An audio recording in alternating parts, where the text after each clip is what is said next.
Chapter dibuka dengan kedatangan keluarga Luo di kediaman baru mereka yang indah, sebuah properti megah yang dikelilingi taman dengan bunga sakura yang bermekaran.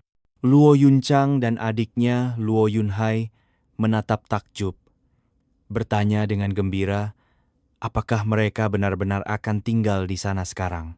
Di tengah suasana gembira itu, Zuofan menarik Laupang ke samping untuk pembicaraan serius. Ia bertanya kepada Laupang bagaimana pendapatnya tentang membangun kembali tim penjaga keluarga Luo. Laupang dengan rendah hati merasa tidak mampu. Ia menyatakan bahwa setiap penjaga dari Paviliun Qianlong yang mengawal mereka jauh lebih baik darinya, sehingga ia merasa tidak pantas menjadi pemimpin mereka. Namun Zuofan menepuk pundaknya dengan tatapan penuh keyakinan, meyakinkannya bahwa waktunya akan tiba dan ia pasti bisa melakukannya. Saat mereka sedang berbicara, Long Jie dan Long Nui mendekat dengan sikap angkuh. Long Jie berkomentar sinis bahwa Tuan Zuofan tidak hanya membodohi orang lain, tetapi juga orang-orang di sekitarnya. Long Nui kemudian dengan tajam menganalisis Laupang. Ia menilai bahwa dengan kualifikasi Laupang, paling maksimal ia hanya akan mencapai lapisan ke-6 dalam kultivasinya, level yang tidak setara dengan penjaga utama mereka. Dengan nada meremehkan, ia menyarankan agar keluarga kecil seperti mereka tidak boleh bermimpi untuk menjadi keluarga besar. Zuofan membalas dengan tenang. Ia mengutip sebuah pepatah yang mengatakan bahwa kaum muda tidak boleh diremehkan karena kemiskinan mereka. Long Nui tertawa mengejek. Ia menyatakan bahwa keluarga besar dan kuat itu terbentuk dari ratusan generasi. Ia memperingatkan Zuofan untuk tidak berpikir bisa menandingi Paviliun Qianlong hanya dengan sedikit kepintarannya. Dengan ketus, ia menyebut Zuofan hanyalah katak di dalam sumur yang tidak tahu seberapa besar dunia ini. Mendengar hinaan itu, Zuofan hanya tersenyum tipis. Ia berbalik kepada Luo Yunchang dan dengan sopan meminta izin untuk menggunakan lingshi batu spiritual. Setelah Luo Yunchang mengangguk, tanpa menunggu lebih lama, Zuofan melesat ke atas atap kediaman. Long Nui yang terkejut berteriak kepadanya untuk turun. Ia memperingatkan bahwa itu bukan rumahnya dan ia tidak boleh sembarangan melompat-lompat.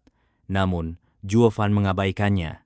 Dalam benaknya, Zuofan mengidentifikasi formasi yang sudah ada di rumah itu sebagai formasi defensif. Tingkat 3, formasi Panlong, yang selalu digunakan oleh Master Jiu. Long Jie menatap dengan kaget, bertanya-tanya dalam hati, bagaimana mungkin Zuofan bisa mengetahuinya? Dengan gerakan cepat, Zuofan melemparkan puluhan lingshi ke udara, menempatkannya di titik-titik kunci formasi. Dengan satu segel tangan dan teriakan, aktif! Cahaya keemasan meledak dari kediaman itu.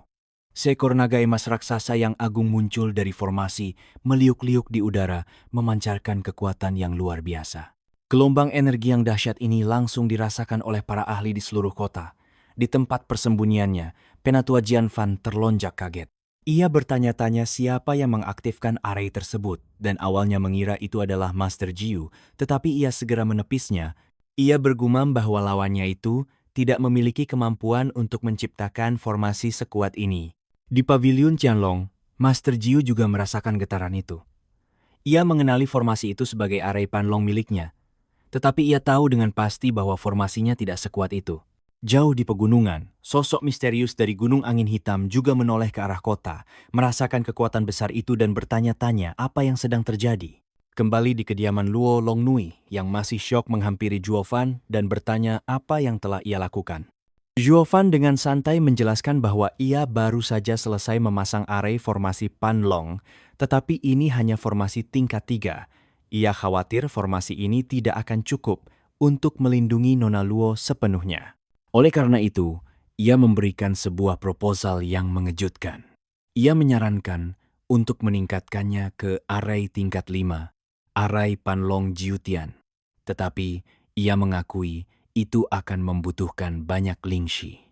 Pernyataan ini membuat Long Jie dan Long Nui terdiam. Mereka tahu bahwa hanya segelintir orang saja yang bisa membuat array formasi tingkat 5 di seluruh Kekaisaran Tianyu. Bahkan, di antara 7 keluarga kekaisaran, bakat seperti itu sangat langka. Luo Yunchang dengan kepercayaan penuh mengizinkannya, namun ia memperingatkan Zuofan bahwa jika ia menggunakan lingshi sebanyak itu tanpa izin lagi, ia akan dihukum. Saat kelompok Luo berjalan pergi, Long Nui menatap punggung Juofan dengan tatapan yang benar-benar berbeda. Ia akhirnya menyadari bahwa Juofan bukanlah sekadar pembual. Ia adalah seorang praktisi arei tingkat 5. Sementara itu, di paviliun Qianlong, Master Jiu akhirnya sadar siapa yang berada di balik semua ini. Ia tahu dirinya hanya bisa mengatur formasi tingkat 3. Dengan rasa tak percaya yang mendalam, ia memerintahkan Long Jie dan Long Nui untuk memanggil boka itu Ju Fan untuk menemuinya. Pertemuan itu berlangsung di sebuah gazebo yang tenang. Master Jiu menyapa Zuo Fan dengan sebutan hormat. Saudara Zuo Fan, sebuah panggilan yang hanya ia gunakan untuk teman-teman yang dihormatinya. Zuo Fan, dengan sikap santai, membalas dengan panggilan akrab Jiu Ge yang membuat Long Nui kesal.